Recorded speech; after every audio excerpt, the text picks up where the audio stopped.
Hello guys, મારું નામ દ્રષ્ટિ વ્યાસ છે. હું મિની વ્લોગ્સ બનાવું છું.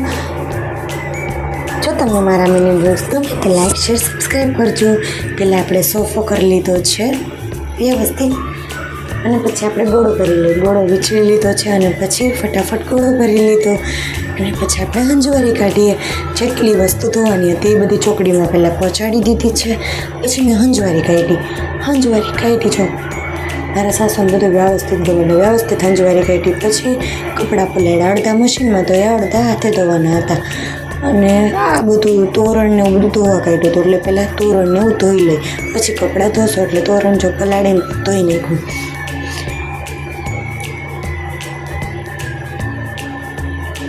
પછી આવી રીતે મેં સૂકવવાનું કે જગ્યા નહોતી. અને પછી લાઇટ વહી ગઈ એટલે પછી કેરીનો રસ અંધારામ કાઢવો પડ્યો. પછી ભેળ બનાવી.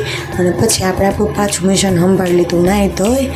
અને પછી આપણે કપડાં ધોયા. લાઇટ તો ધોઈ આવી નહોતી એટલે પછી આપણા હાથે કપડાં ધોવા પડ્યા. એટલે મશીનમાં જેટલા ધોઈ ગયા હતા એ મશીનની બહાર કાઢી અને પછી હાથે નીચવી નાખ્યા.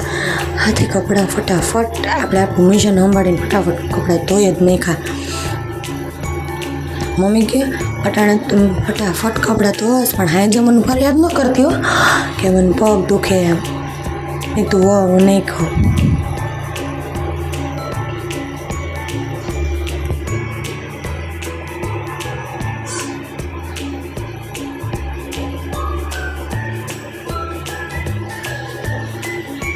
ફટાફટ સ્પીડમાં જો કેટલા બધા ધોવાઈ ગયા કપડાં.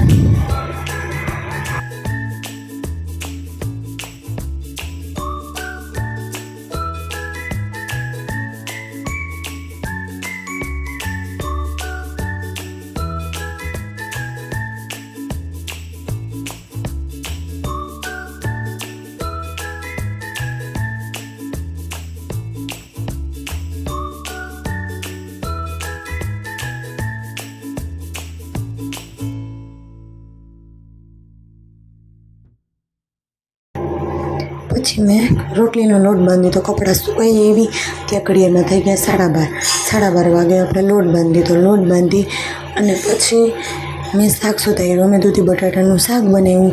તો દૂધી બટાટાના શાકમાં પહેલાં તેલ મૂક્યું, રાઈ મૂકી, જીરું મૂક્યું, હિંગ નાખીને પછી આપણે શાકનો વઘાર કરી નાખ્યો. પછી લાઇટ હજી નહોતી આવી તો હાથેથી ઝેણીથી રસ કાઢવા મૂક્યા તો લાઇટ આવી ગઈ. પછી બ્લેન્ડરથી